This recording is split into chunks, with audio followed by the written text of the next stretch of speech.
Olá pessoal, tudo bem? Seja bem-vindo à nossa terceira aula. Na aula de hoje a gente vai falar sobre respiração celular, sobre glicólise, tá? Não precisa ficar assustado, não precisa ficar com medo, que aqui eu vou abordar de uma forma bem simples para ficar fácil o entendimento, tá? Na aula passada a gente falou sobre controle glicêmico, ou seja, o controle de energia, que eu coloquei lá, controle de energia ou controle glicêmico, tá? Que é um dos mecanismos que o corpo vai ativar ali quando a gente está com alta taxa de glicose no sangue e quando a gente está com baixa taxa de glicose no sangue, tá? A gente até usou esse esqueminha aqui, ó, ok? No estado alimentado, a gente tem alta taxa de glicose no sangue e quando a gente está no estado de jejum, a gente tem baixa taxa de glicose no sangue, tá? E a depender da quantidade de glicose no sangue, aí o corpo ele vai ativar algumas vias, tá? Quando a gente está com alta taxa de glicose, vai sinalizar ali para o pâncreas vai produzir insulina, a insulina vai ter a capacidade de sinalizar para as células do nosso corpo, tá? Seja célula hepática, célula muscular, célula neural, para as células de modo geral, para a célula pegar aquela glicose que está na corrente sanguínea e armazenar ali ou utilizar como energia, tá bom? Em um estado de jejum, a pessoa vai ter a capacidade ali, né? Nosso corpo vai ter a capacidade de sinalizar para o pâncreas vai produzir glucagon e o glucagon vai sinalizar para as células ali para liberar aquela glicose que está armazenada em forma de glicogênio ou produzir ali a glicose a partir de outros meios não carboidratos, de outras moléculas não carboidratos, tá? Seja proteína, lipídio, por exemplo, tá? Bom, quando a gente vai falar agora, como a gente vai falar agora sobre respiração celular, a gente tem que entender que na maioria das vezes, isso vai acontecer tanto no estado de jejum quanto no estado de hiperglicemia, tá? Ou no estado ali alimentado. Por que eu tenho que deixar isso claro? Porque tem muita gente que acha que a respiração celular, ela só acontece quando a pessoa está no estado de hiperglicemia, o que não é verdade, tá? A todo momento, as nossas células, elas precisam de energia, elas precisam de ATP para funcionarem, tá bom? Então, você não precisa estar no estado alimentado, tá? De hiperglicemia para ter respiração celular. A respiração celular ela acontece tanto na hiperglicemia quanto na hipoglicemia, tá? Tem muita gente que entende isso como só. O corpo só vai produzir essa energia quando a pessoa está no estado de hiperglicemia, o que não é verdade, tá? A respiração celular ela vai acontecer nos dois estados.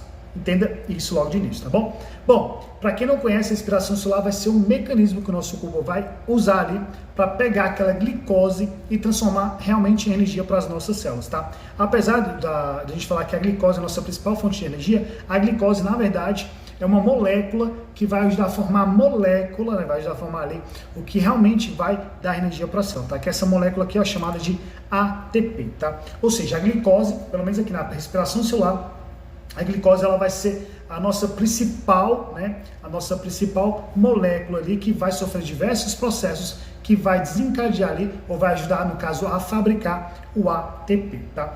Todas as nossas células do corpo, todas sem exceção, só funcionam por causa do ATP, tá? Aí você pode me perguntar, mas professor, então por que o pessoal fala que o carboidrato é a nossa principal fonte de energia? O carboidrato é a nossa principal fonte de energia porque ele é mais fácil de ser quebrado, ele é mais fácil de ser metabolizado, ok? E assim é mais fácil formar ATP com ele, tá? E quando a gente fala de respiração celular, a glicose aqui geralmente vai ser ali o nosso ator principal de tudo isso, tá? Vamos lá. Respiração celular acontece em 3 etapas. A primeira etapa é chamada de glicólise, tá? Que vai acontecer ali a quebra da glicose. A segunda etapa é chamada de ciclo de Krebs, onde a gente vai criar alguns compostos, tá? Que vai lá para a cadeia transportadora de elétrons, que é a terceira etapa da respiração celular, tá? Toda essa finalidade aí é literalmente para oxidar a glicose, ou seja, você vai quebrar essa glicose ali para gerar ATP, tá bom? E de modo geral, a respiração celular ela vai ocorrer a fim de gerar ATP, a fim de gerar energia, tá? Bom, deixa eu só mostrar a molécula de ATP para vocês, ó, uma adenina, tá? Junto com uma ribose, ok? Junto com o grupamento fosfato, tá? 3-fosfato, porque se chama ATP, adenosina trifosfato, tá? É uma adenina juntamente com 3 fosfatos ali ligado por uma ribose, tá? Como é que funciona essa questão de energia? A gente tem um ATP, o ATP que é a molécula com 3 fosfatos, tá? Toda vez que um fosfato sair dessa molécula, ela vai liberar uma energia, e é essa energia que a nossa célula utiliza ali para fazer as suas atividades, tá? Obviamente, quando a gente tem um ATP e ele perde um fosfato, ele vira um ADP, adenosina difosfato, que fica ali no citoplasma da célula, tá? ou dentro da mitocôndria, vai ficar em algum lugar solto esse ADP. Aí vai ter todo um processo, tá? A respiração celular, esses processos só acontecem, e esses processos vai ter a finalidade de colocar um fosfato nesse ADP para transformar em um ATP, tá? O ATP é uma molécula altamente energética. Toda vez que perde um fosfato, gera energia que a nossa célula precisa para fazer alguma coisa, tá? Bom, como eu falei para vocês, respiração celular acontece em 3 etapas. Vamos falar aqui da primeira etapa, que é a glicólise, que é a etapa que a gente vai quebrar a glicose em 2 moléculas de piruvato, tá? Pessoal, detalhe aqui, tem muita gente que fala que a glicólise ela vai começar com a glicose e vai terminar no piruvato. Contudo, hoje em dia a gente já sabe que a glicólise ela sempre vai seguir e geralmente vai terminar ali no lactato, tá? Só que a depender de como o seu professor está te ensinando, então às vezes ele pode falar, começa em glicose, termina ali em piruvato, tá? E alguns outros professores já vão falar, começa em glicose, termina lá no lactato. Então sempre presta atenção no que o seu professor está falando ali, porque dependendo de como ele vai cobrar isso numa prova, tá? Vai fazer diferença na sua resposta e na sua nota. Então presta atenção no que o seu professor está falando. Aqui vamos usar esse esqueminha que é mais simples, que é o mais utilizado, onde começamos na glicose e termina no piruvato, tá? Então vamos lá. Glicólise, aonde ela ocorre? Lembra que eu comentei com vocês que quando a pessoa está com hiperglicemia, né, está com uma taxa de glicose alta no sangue, o pâncreas vai produzir a insulina vai sinalizar para as células e as células vão pegar aquela glicose e jogar dentro dela, ok? Então você tem que saber que a glicólise ela vai acontecer dentro da célula, lá no citoplasma, que eu deixar até um esquema para vocês, ó. Onde é que ocorre? Lá no citoplasma da célula, tá? Uma vez essa glicose dentro do citoplasma da célula, para a glicólise ocorrer, ela vai ocorrer em 10 reações. Então aqui a gente já sabe de 2 coisas, tá? Primeira coisa, aonde ocorre? Dentro da célula. Segunda coisa, em quantas reações acontece essa quebra da glicose? Em 10 reações, tá? Você pode me perguntar quais são as funções ali da glicólise, hein, professor? Primeiro, manter a glicose dentro da célula. Segundo, transformar a célula em piruvato, tá? Ela vai pegar essa glicose, não falei transformação, não, transformar a glicose em piruvato, tá? Ela vai pegar essa glicose, 10 processozinhos, transformar em piruvato. Dependendo do seu professor, vai terminar lá no lactato, então fica ligado, tá? Por fim, ela também vai fornecer substratos, tá? Ela vai fornecer ali componentes para outras vias, tá? Eu posso até dar um exemplo aqui para vocês, ó. Quando a gente pega aqui, na primeira transformação, onde a gente pega a glicose e transforma ela em glicose 6-fosfato, essa glicose 6-fosfato, ela pode ir para a via ali chamada de via de glicogênese, tá? Onde a gente pega essa glicose e armazena como glicogênio. Então, você viu que ela forneceu um substrato, forneceu um produto ali, né, para uma outra via. Então, fica ligado em relação a isso, tá? Então, ela tem basicamente essas 3 funções. Quebrar a glicose a piruvato, tá? Manter a glicose dentro da célula e, por fim, fornecer substrato para outras vias, tá? Bom, já que a gente está com a imagem aqui na tela, eu já vou dar outra dica para vocês. Como é que a glicose vai ocorrer, além das 10 etapas? Ela sempre vai ocorrer ali em 2 fases, tá? A fase preparatória e a fase de pagamento. Qual a diferença de uma fase para outra? A fase preparatória, a gente vai ter gasto de ATP, tá? Então, se vocês virem aqui, ó, 10 reações, né? Lembra? 1, 2, 3, 4, 5, 6, 7, 8, 9, 10, beleza?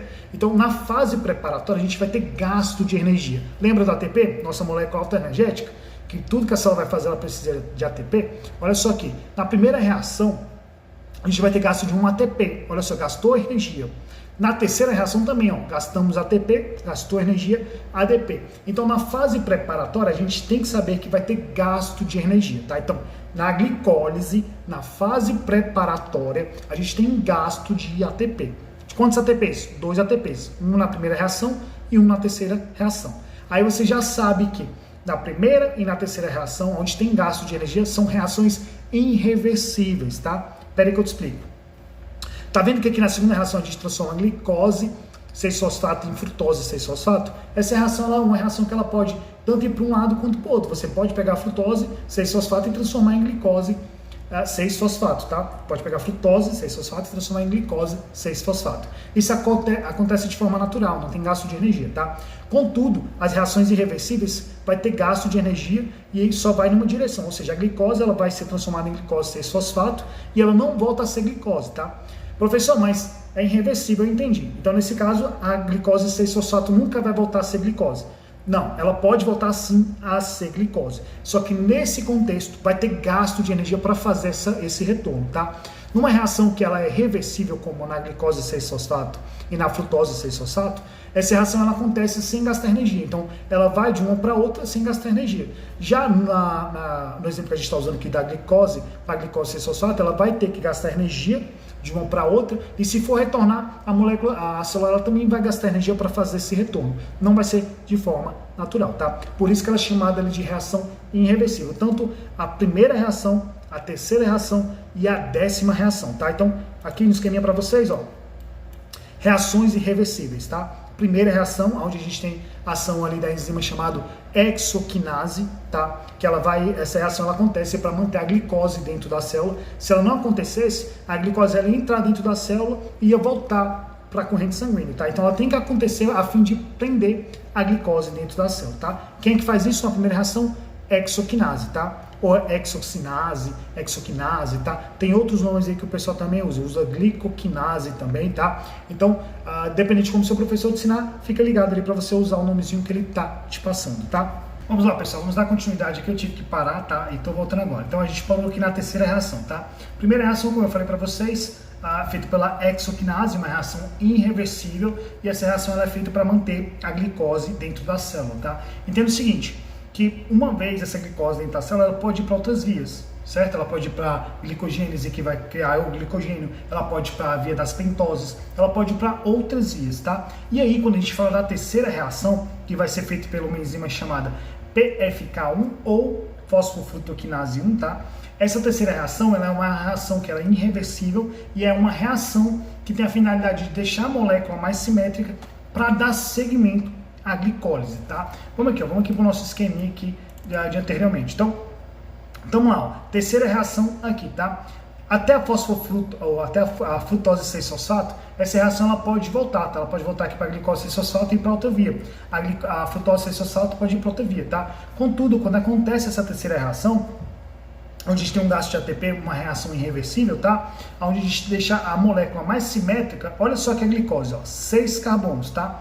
Lembra que eu comentei com vocês? 1, 2, 3, 4, 5, 6. Ela vai ser quebrada em 2 moléculas de piruvato, cada uma com 3 carbonos lá embaixo, tá? 1, 2, 3. Só que para ela ser quebrada dessa forma, tem que acontecer alguns processos. E esse processo de deixar ela mais simétrica, né? Olha só, primeira reação, colocamos um fosfato.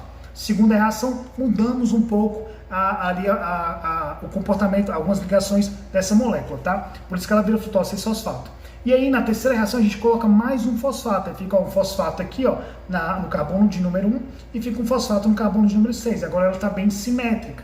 Agora fica fácil quebrar essa molécula. É muito mais fácil quebrar essa molécula do que quebrar a frutose 6-fosfato, tá?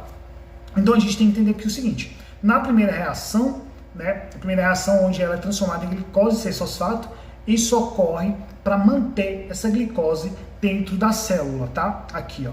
E já a terceira reação é uma reação que vai deixar a molécula mais simétrica e a partir desse momento a glicólise vai acontecer. Anteriormente ela não era obrigatória acontecer, tá? Ela podia ir para a via para a criação de glicogênio, ela poderia ir para a via das pentoses, poderia ir para outras vias, tá? Quando acontece essa terceira reação, a glicólise vai acontecer, tá? E aí vem as outras reações, tá? Na quarta reação aqui, ó, a gente tem a quebra dela em 2 moléculas, tá? Uma molécula ali de 3 carbonos chamado dihidroxicetona fosfato e outra molécula chamada gliceraldeído 3-fosfato, tá? A gliceraldeído 3-fosfato que segue a glicólise, tá? Então ela vai seguir aqui, ó, até formação de piruvato, tá? Contudo, a gente tem a dihidroxicetona, né, fosfato, ela pode virar aqui, ó, numa reação, tá? De isomeria, ela pode virar uma gliceraldeído 3-fosfato. Então, em vez de uma molécula de gliceraldeído seguir na via, a gente vai ter 2, tá? Então daqui para frente tudo acontece dobrado, tá? E aí a gente vai falar mais um pouquinho aqui da fase de pagamento.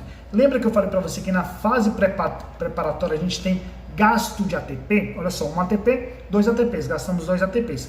Na fase de pagamento a gente vai produzir ATP, tá? Então nessa 7ª reação aqui, ó, a gente já produz um ATP, ok? Só que não é só um ATP, é 2 ATPs, porque a gente tem 2 gliceraldeído 3-fosfato, tá? Ou seja, vamos lá, a frutose 1,6 de fosfato, ela vai ser quebrada em 2 moléculas, de hidroxicetona fosfato e gliceraldeído 3-fosfato, ok? Esse dihidroxicetona-fosfato, ele vai se transformar em mais uma molécula aqui de gliceraldeído 3-fosfato. Então a gente vai ter duas moléculas de gliceraldeído 3-fosfato, tá? E aí nessa sétima reação, em vez de a gente criar um ATP, a gente vai criar dois ATPs, tá? Porque são duas moléculas de gliceraldeído. Então desceu uma, criou um ATP, desceu a outra, criou mais um ATP. Então a gente criou dois ATPs. Então na fase de pagamento a gente vai produzir ATP, tá? Na décima reação também, ó, a fosfenolpiruvato, ele vai se transformar em piruvato e vai gerar um ATP. Só como eu falei para vocês, são duas moléculas, então vai gerar dois ATPs, tá?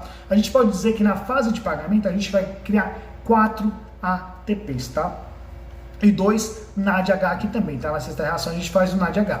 O NADH é importante lá para a cadeia transportadora de elétrons. Futuramente vocês irão ver isso, tá? Só que esse NADH ele também pode ir para outras vias, como a via ali, usada ali no ciclo de Cori também, tá? Ou no caso da fermentação do lactato. Você fala fermentação, mas na transformação do lactato, esse NAD ele também é usado, tá? Então ele pode ir para outras vias, tá? Mas aqui o que a gente vai se atentar é que esse NAD, normalmente ele vai lá para a cadeia transportadora de elétrons, tá? Então a gente vai ter a criação de 2 NADs. Na fase de pagamento, a gente pode dizer que a gente criou 2 NADs, tá? 4 ATPs e 2 piruvatos, ok? Por que eu estou falando isso? Por causa disso aqui, ó. Vamos vir para cá para vocês verem aqui, tá? Então, na fase de investimento, a gente gastou 2 ATPs. Um ATP na primeira reação e um ATP na terceira reação, tá? Já na fase de pagamento, a gente cria 4 ATPs, ok? 2 na sétima reação e 2 lá na décima reação. E a gente também cria 2 NADH ali na sexta reação, tá? NADH é esse que vai lá para a cadeia transportadora de elétrons, ok? E quando a gente fala de saldo, tá? Porque a gente fala de saldo agora, porque a gente teve gasto de energia na primeira fase, né? Nas primeiras fases ali, na fase de investimento, e a gente teve na fase de preparatória ou de investimento, a gente teve gasto de ATP, tá? E na fase de pagamento a gente fez ATP e produziu coisa, tá? Então a gente vai ter um saldo disso aí, ó. Se a gente gastou 2 ATPs e produziu 4, a gente vai ter ali um saldo de 2 ATPs, tá? Um saldo positivo. A gente também vai ter o saldo ali de 2 piruvatos, que são as duas últimas moléculas lá formadas, e 2 moléculas de NAD, tá? Bom, vocês têm que saber também que essa décima reação aqui, além de produzir energia, tá? Além de produzir energia nessa décima reação, ela também é uma reação considerada irreversível, tá? Ou seja, uma vez que o fosfenolpiruvato ele vira piruvato, esse piruvato ele só vai voltar a ser fosfenolpiruvato com algum gasto energético da molécula, tá? Da molécula não, da célula, tá bom? Essa reação de forma natural ela não vai acontecer, certo? Então ela não é considerada uma reação reversível. Bom, aqui para vocês, tá? Só para mostrar o esqueminha aqui, ó, mais bonitinho. Então glicose vira glicose 6-fosfato, vai virar frutose 6-fosfato, aí vai acontecer aqui a geração gasto de ATP na primeira, na terceira reação, aí na terceira reação ela vai virar aqui, ó, frutose 6-bifosfato, tá? Que aí vai virar 2 moléculas, aí a gente segue todo o esqueminha até piruvato, tá bom? Bom, essa aula é uma aula simples, ela não é uma aula complicada, mas é uma aula que eu quero que vocês peguem bem esse esquema aqui, tá bom? Essas informações importantes, eu quero que vocês entendam isso aqui, tá? Primeira coisa é que a glicólise, ela vai acontecer no citoplasma da célula com a chegada da glicose. Então a célula captou a glicose está dentro da célula, essa glicose ela vai sofrer alguns processos, 10 reações, para ser transformada em piruvato, tá? Dependendo do seu professor, a lactato, tá bom? Nessas 10 reações, a gente tem 3 reações irreversíveis. Primeira reação, ali feita pela hexoquinase, a fim de manter a glicose dentro da célula. Terceira reação, tá? Outra reação irreversível, feita pela CPK1, tá? Que vai ter a finalidade de dar seguimento à via da glicólise, tá? Além de deixar a molécula mais simétrica para ela ser quebrada posteriormente, tá? E a reação número 10, feita ali pela enzima fosfoenolpiruvato, tá? Essa enzima ela vai ter como função pegar o fosfenolpiruvato e transformar em piruvato, que vai posteriormente ele ser transformado em acetil-CoA e vai ser levado lá para o ciclo de Krebs, tá bom? E o saldo final também, vocês têm que lembrar disso, tá? Sempre vai ter ali 2 ATPs, 2 NADH e 2 piruvato. Lembrar sempre da fase de investimento, onde você gasta ATP, tá? Ou fase preparatória, onde você vai ter gasto de ATP, e fase de pagamento, tá? Ou fase de recebimento, onde você vai produzir ATP, tá? Bom, no mais, se vocês tiverem dúvidas, podem deixar aqui nos comentários, né? tem um local aqui embaixo aqui que vocês conseguem deixar comentário. Deixa aqui que posteriormente eu passo e respondo, tá? Lembrando que posteriormente eu sempre deixo algum material para você ler e ajudar a fixar melhor esse conteúdo. Vocês viram que não é algo, não é um bicho de 7 cabeças, é bem simples, tá? Mas o ideal mesmo é vocês lerem o próximo conteúdo que eu deixei para vocês ou responder as questões para ajudar a fixar melhor esse conteúdo, tá bom? Dito isso, abraço e vou aguardar vocês na próxima aula. Foi!